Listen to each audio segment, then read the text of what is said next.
Namaskar. Welcome to this session. We are embarking upon a new topic that comes in Patanjali Yoga Sutra,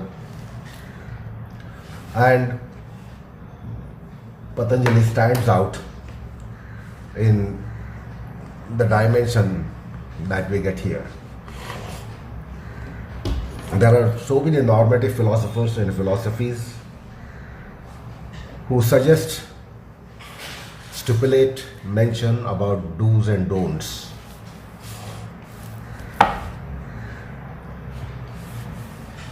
Like the Yamas, which are mentioned in Yoga Sutra, Himsa, Asatya, Steya, Brahmacharya, Parigraha. The same five Yamas have come in so many places. In normative sciences, normative philosophies, and they just mention about the restraints and observances, that is don'ts and do's. So Ahimsa, Satya, Asteya, Brahmacharya, Parigraha are considered as don'ts, because the natural propensity, natural tendency is to embrace the opposites, which are namely Himsa, Asatya, Steya, Brahmacharya, and Parigraha.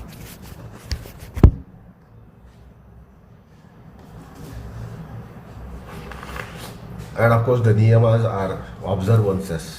We are supposed to observe those things. So, natural tendency is to opposite of Yamas and opposite of Niyamas. These are our propensities, these are our tendencies.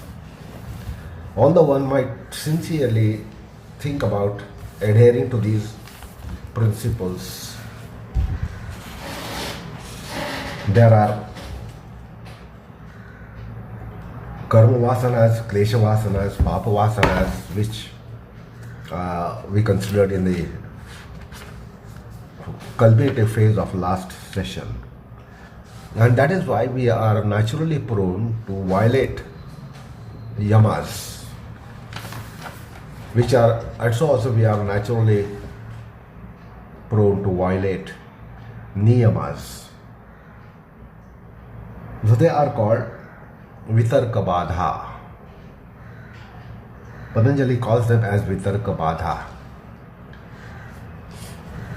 And one easily gets infected with the opponents, namely Himsa, Asatya, Steya, Brahmacharya, Parigraha, Ashaucha, Asantosha, then the absence of Tapas, that is licentiate behavior, then Aradhyaya, and Ishwar Apranidhana or Ishwar Apranidhana. So these are natural tendencies which we are naturally inclined to violate, the do's and don'ts. That is how our tendency structure is. So normative sciences merely prescribe and will describe as to what are the Yamas and what are the Niyamas, what are Ahimsa, Satya, Asteya, Brahmacharya, Parigraha, and what are Ashaucha, Asantosha, Tapas, Aradhyaya, Ishwar, Apranidhana, how to go about. And that is why they are called idealisms. They are normative philosophies, normative philosophers who suggest that we should be going by the restraints and observances.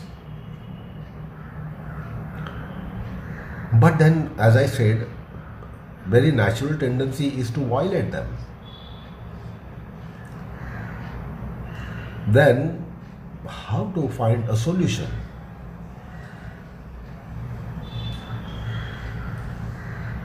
So what are the measures to be taken? How to really not violate the norms set up by the philosophers. So now this is the unique topic which comes in Patanjali Yoga Sutra, where he has detailed investigation of violations, and the measures need to be taken corresponding to the nature of violation, the reason and cause of violation, the degree of violation. So he gives us some kind of clue to really combat the violations which come our way merely because of our very natural tendencies, karma vasana, klesha vasana, papa vasana. So he mentions, Patanjali mentions how these can be tackled, how the tendencies can be tackled, and how, despite the tendencies, how to be true. So this is unique dimension which you get in Patanjali Yoga Sutras. Others will merely describe the principles and prescribe the principles, prescribe and describe the principles. So that's why Patanjali has embarked upon this particular topic, which is so important for one to be getting reformed. Reformations do not just take place by descriptions and prescriptions and prescriptions and descriptions, because these normative principles are such which are against the human tendency. So human tendency will raise up, it will rise, and it will vitiate any practice or any practices which are carried out to be adhering to these principles. So that's the enunciation to the topic that is coming in Yoga Sutras. So in the 2.34 Sutra, Patanjali tells us his analysis of the fevers, infections because of which we violate the principles that we have decidedly embraced. So he commences, Vitarka, Himsa, Daya, Kritakarita, Anumodita, Lobha, Krodha, Moha, Purvaka, Mrudumadhya, Adhimatra, Dukkha, Jnana, Nanta, Phala, Iti, Pratipaksha, Bhavanam. So this is perhaps the longest sutra in the text. And he has detailed analysis, investigations, and also solutions provided. So basically they are called Vitarka Badha. When you have decided to embrace Ahimsa, it is violated by Himsa. When you have decidedly embraced Satya, the violation is Asatya, so on and so forth. So he commences the sutra, Vitarka, Himsa, Dayaha. Himsa, etc. are the Vitarkas. The Vitarka means the fever and infection which comes to one who is trying to practice noble principles such as Yamas and Niyamas. So they are Himsa, Dayaha. What is Himsa, Dayaha? Himsa, etc. What is Himsa, etc.? Just now as I listed, Himsa, Asatya, Steya, Brahmacharya, Parigraha, Ashaucha, Asantosha, Tapasa Bhava, Aradhyaya or Aswadhyaya, and Anishwara Pranidhana or Ishwar Apranidhanam. So that which wrecks our process of these noble principles is to be understood as Vitarka Badha. They are called Vitarkas. Now how do they happen? Here begins the investigation. So when we are to take measures against it, we need this investigation. Why violation has taken place is an important factor. So we must investigate into why about violation, when about violation, where about violation. So when, why, how, where, etc. questions are important to really investigate into these violations. So the second part of the sutra comes to point those out. Kruta, Karita, Anumodita. So if the violations are taking place, it will be taking place in a way, in a form that we ourselves are responsible for that. That is called Kruta Vitarka.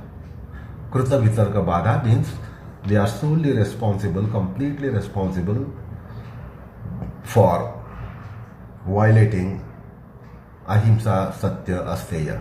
We on our own accord violate it. So that is called Kruta Vitarka Badha. Sometimes one cannot be violating it on one's own or by oneself.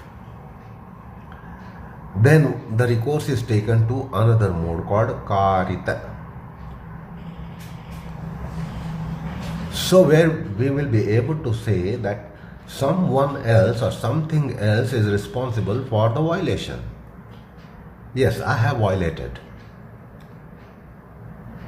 But we can shift our responsibility on someone else.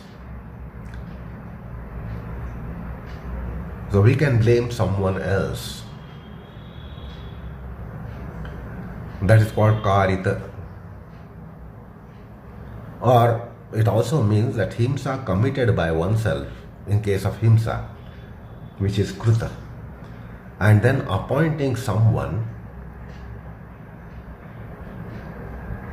getting the Himsa done. I don't want to commit the Himsa, but then I appoint an agency on my behalf to carry out that act of Himsa, so that I can claim myself not responsible for it.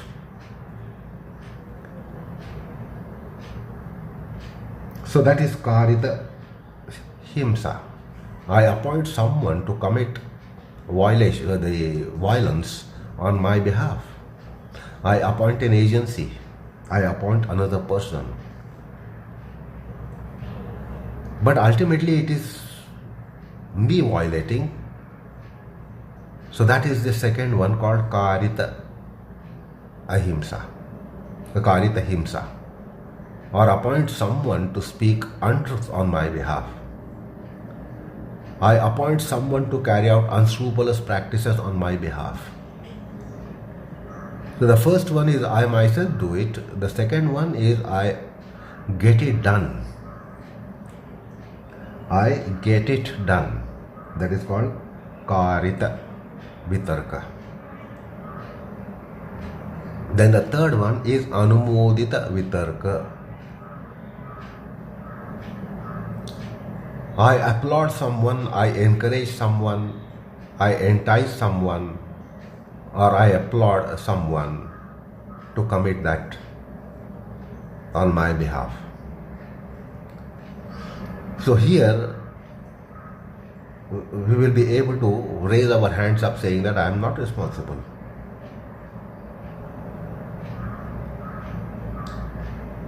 So understanding the human psychology, Patanjali has brought this factor, krutakarita anumodita. Because whenever we commit a mistake, we try to identify whom can I hold responsible for it. Can I shift the responsibility on someone else? Can I point out at someone else, at something else, saying that because of that it happened? Because of that person it happened, because of that condition it happened. This is human tendency. We want to identify someone as a scapegoat in what we have done ourselves. We want to hold someone responsible for what we have done. So this is human tendency. So we will not on our own accord, by ourselves, will not violate it, but we will get it violated. And that's how human crafty intelligence works. And also, it is tendency of human beings to identify someone responsible for any violation that might have taken place.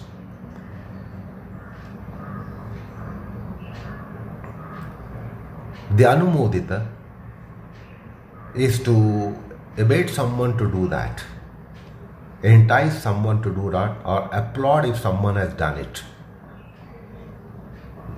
It's like this: I wanted to do that, but thank God somebody on my behalf did it, and therefore we applaud. Now we are not instrument for that violation, but we applaud such a person, praise such a person for having done what I wanted to do. Thank you very much. So that is again human tendency. So these are instrumentations caused by oneself, caused to be done through someone else, or applaud, encourage someone doing it. So the investigation is on the basis of the form of violation, either done by oneself, kruta, or getting done by appointing someone, karita, or getting done by enticing someone, inducing someone, and encouraging someone, applauding someone to do it. So this is how the Vitarka Badha will get actualized.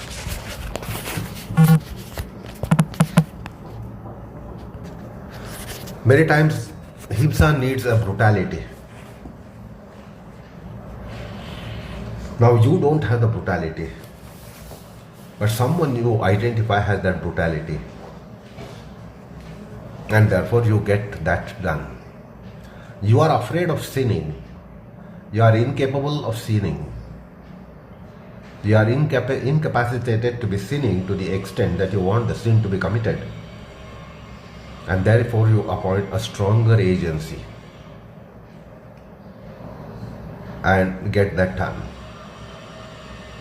So many times you don't have a courage to violate a principle because of incapacity, incapability,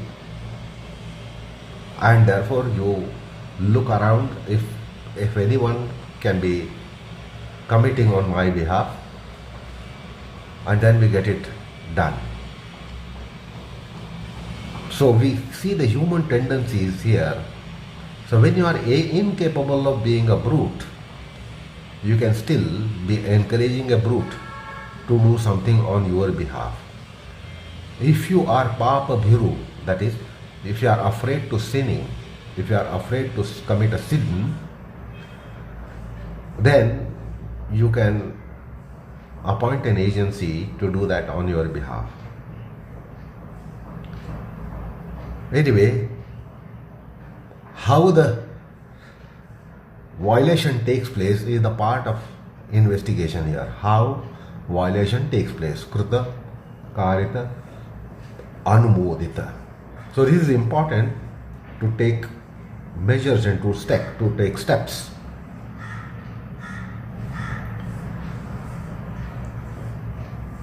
The second part of the sutra tells us about, actually it is the third part of the sutra, because first part of the sutra, Vitarka, second part of the sutra, Himsa Dayaha, Himsa etc. is the second part of the sutra. The third part of the sutra is Krutakarita Anumodita, how the violation takes place. The next part of the sutra is why the violation takes place. Because if you want to prevent it, if you want to avoid it, avert it, or if you want to take expiation, atonement, it is important to understand this aspect as well, which is why the violation took place. So as I said, it is our natural tendency, karma vasana, klesha vasana, papa vasana, these are behind our violating the norms or the noble principles. So those are lobha mulaka, krodha mulaka, moha mulaka, or lobha purvaka, krodha purvaka, moha purvaka. Purvaka means preceded by. Within the mind we have kind of infection of the form of either lobha, out of some greed, covetousness, covet. So lobha is a lobha bubble is formed in the consciousness, formed in the chitta. Then we are prone to violate Yamas and Niyamas. It is because of lobha. And now you can understand here that the Shadripus are the cause. And here, therefore, one of those is being picked up. You know the Shadripus, Kama, Krodha, Lobha, Moha, Madamatsariyam. So Lobha is one of those Shadripus which is a subjectivistic enemy, foe who resides within us. So the Himsa will take place, Ahimsa will be violated, Satya will be violated because of some covet, greed, covetousness, and therefore we will commit Himsa or Asatya or Steya or Brahmacharya or Parigraha. So also the case of opponents of Niyamas. So Lobha is the cause. Now if it is preceded by Lobha, it is one kind of violation. And therefore any measure to be taken as atonement or as expiation or to really develop a force against that, so we need to overcome lobha. Now as long as we are nurturing lobha, nourishing lobha, harvesting lobha, there is no chance that we will be on the path of yamas and niyamas. So this has to be identified within our mind, that why is it that I am violating these noble principles. So there will be lobha as the first factor. So if you identify that it is due to lobha, you will take some measures to enfeeble, weaken the lobha in your psyche and consciousness. Lobha is greed, avarice, covetousness. So that's the instigator. Why the violation has taken place, you will come across these reasons either because of lobha or moha. Moha is infatuation and delusion. This is another factor why the violation is taking place. why the Yamas are violated and Niyamas are violated and noble principles are violated. So the infection is caused by moha, that is infatuation and delusion. We are infatuated to violate Himsa and commit Himsa. We are infatuated to violate Satya and commit to Asatya, and etc. So that's called the moha purvaka. But between the two there is krodha purvaka. Krodha is a kind of reaction which is there to all living beings and more so in human beings. Due to anger, infuriation, exasperation, we violate Yamas and Niyamas. There is restlessness, there is tumult, there is infuriation, there is anger, because of which the noble principles are violated or set aside. So the why behind violation is lobha purvaka, krodha purvaka, moha purvaka, which is very interesting investigation presented by Patanjali. So if there is a sinning that has taken place, a criminal act has taken place, in investigation it is important to consider why is somebody indulged with criminality. And that should be considered to really take measures or punish that person. Not taking into consideration this, it is not according to the jurisprudence. So why a bad thing has been done, why a sin has been committed, why a crime has taken place is very important to consider. And just because somebody has committed a crime, you just can't give a punishment or sentence to something. So we have to investigate about the why of violation. So in the earlier part we saw how the violation, and now we considered why the violation, why the breach. So the two factors that we have so far considered is so important in investigation analysis.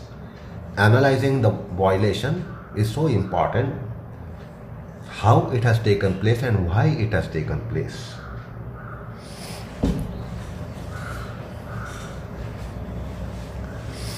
So there is also a subset to it called where it has taken place.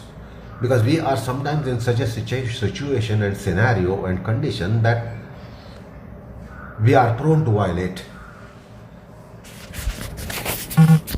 So the where factor is also important and the when factor is also important.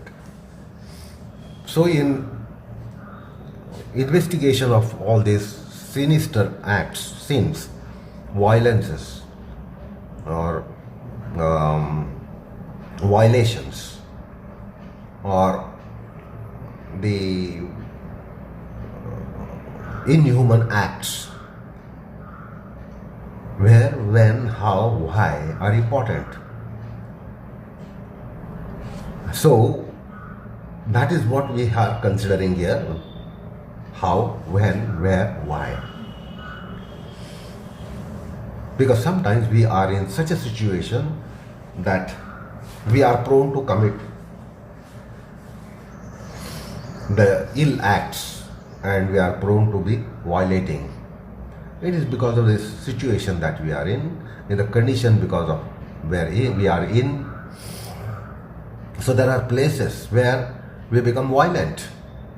There are places why we become indecent.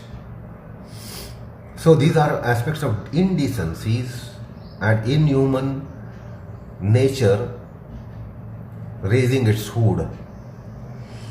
And this is because of the time, place, situation, scenario. So that That is how Patanjali is analyzing the violation, the Vitarka Badha. So this part of the sutra tells us Lobha, Krodha, Moha, Purvaka. An interesting thing that we will of course investigate later. When it is Lobha Mulaka, it is little milder. When it is Krodha Mulaka, it is more intense. And the Moha Purvaka is further less intense.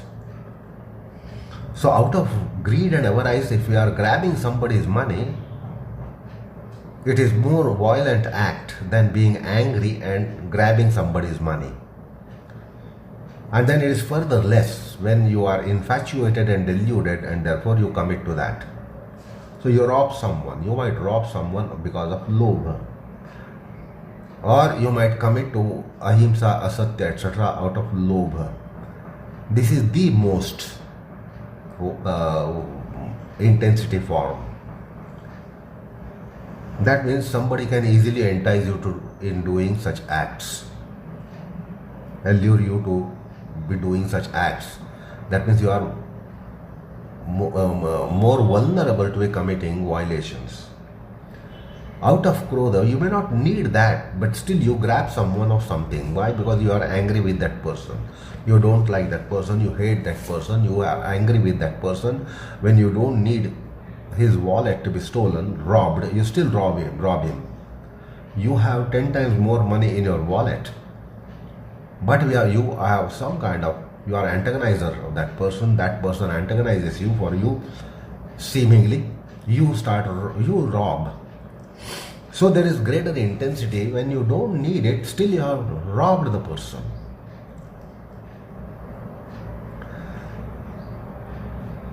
And then moha.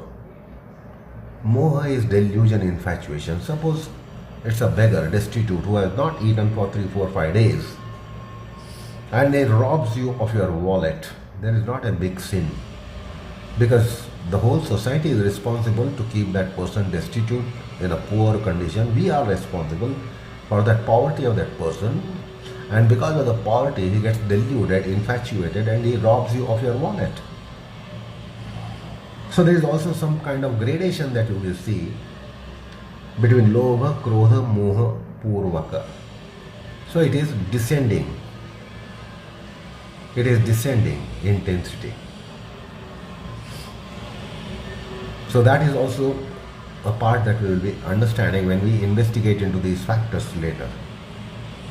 Then of course, what is the degree of violation? Is it a mild violation? Then you know how it should be considered. If it is of middle intensity, it's a different way to handle it. If it is high intensity, there is a different way to handle it. So, mrudu, madhya, adimatra is a part of the sutra which speaks about the intensity form of violation. Is it a mild degree of violating ahimsa, mild degree of violating satya, etc.? Then the course of action to be taken is accordingly. But suppose it is middle intensity, then it is different tackling. If it is high intensity, it is still a different tackling. And therefore, how to take measures, what kind of measures to be taken, there is a mathematics that is called mrudu, madhya, adimatra. Then why do you want to take antidotes? Pratipaksha bhavana. Why do you want to reform? Is also a factor.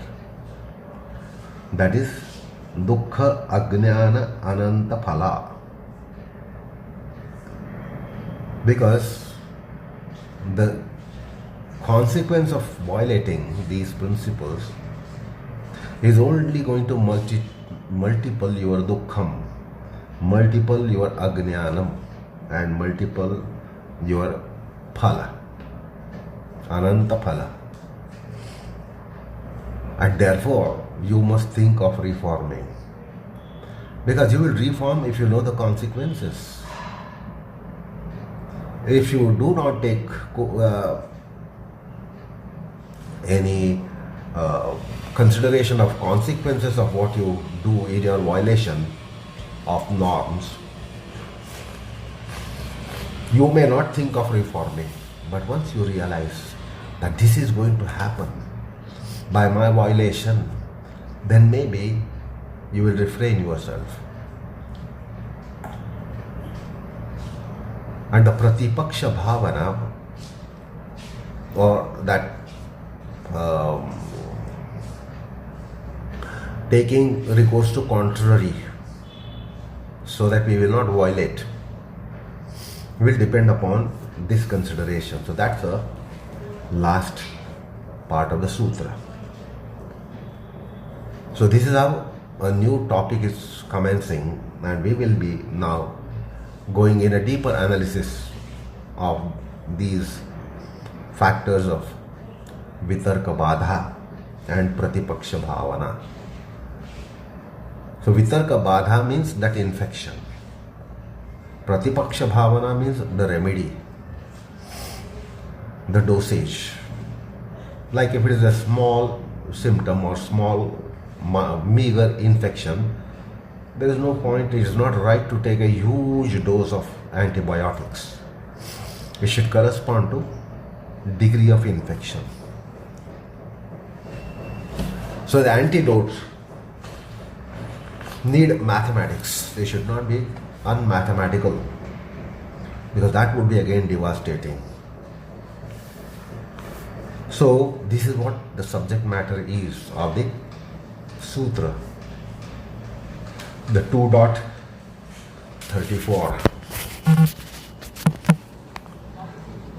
And now we are going to consider this. Now today it was just enunciation to this new topic. Let us proceed on this new topic in our next session. Namaskar all of you.